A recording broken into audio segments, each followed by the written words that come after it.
Aujourd'hui, nous allons voir encore une fois un point de la conjugaison fondamentale. Mais avant de commencer, comme toujours, il faut se mettre dans une bonne mentalité. Je répète, mon cher élève, tu es le meilleur.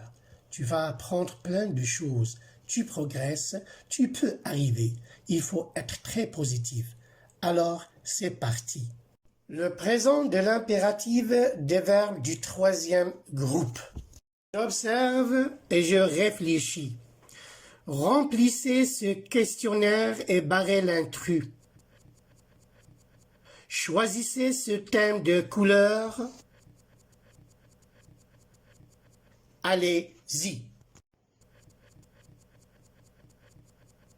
Quand vous voyez bien sûr l'ensemble de ces exemples ci nous montre deux choses essentielles.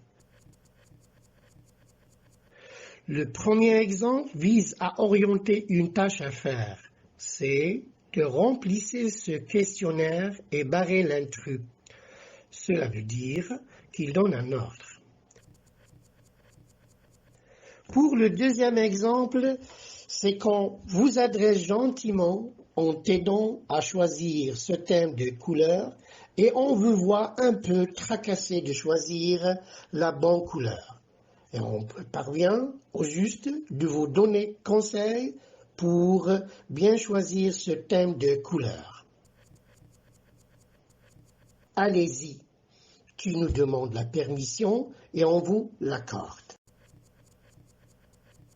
On conclut alors. On utilise l'impératif à l'oral pour dire à quelqu'un ce qu'il faut faire.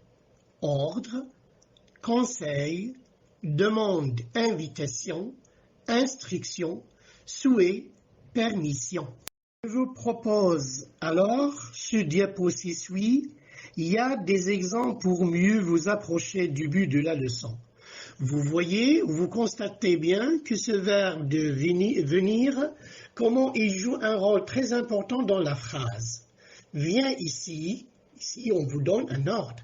Viens en train, c'est plus rapide que le train ou que l'autocar. C'est un conseil. Viens voir cette sculpture. Donc ici, on vous adresse des invitations.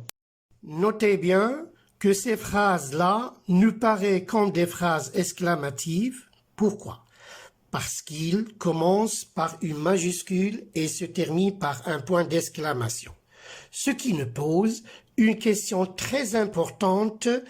Quelle est la différence qui existe entre phrase impérative et une phrase exclamative? Donc, je passe brièvement. La phrase exclamative est utilisée pour exprimer un sentiment, soit la colère, l'émerveillement, le goût, la joie, la tristesse, etc. Il finit toujours par un point d'exclamation. En revanche, la phrase impérative, c'est une phrase injonctive, est employée pour donner un ordre, un conseil ou interdiction.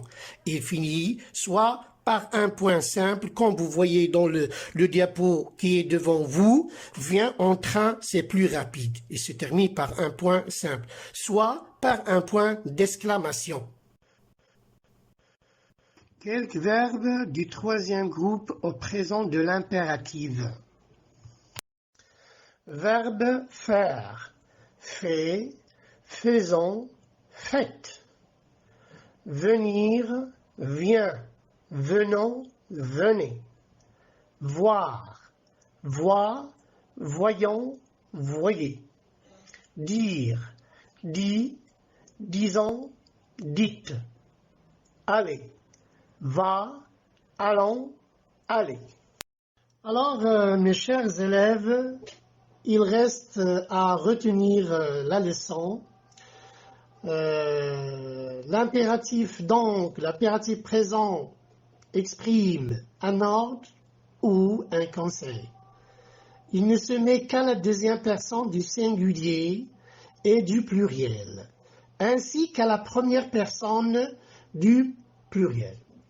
J'ai fait spécialement ces sujets-là pour bien faire attention. Le tu, qui est la première personne du singulier, le nous, qui est la première personne du pluriel, et vous pour la deuxième personne du pluriel. Il faut bien se rappeler et se mémoriser que la deuxième personne du singulier du verbe du premier groupe ne prend pas de S à l'impératif. Exemple, mange ta soupe, recopie ta leçon, range tes affaires. Il reste à vous souhaiter, mes chers élèves, un bon apprentissage et dans l'attente d'une nouvelle séance pour bien approfondir vos acquis et à améliorer vos besoins de compétences, bien sûr avec des exercices à faire. Merci de votre attention, cordialement.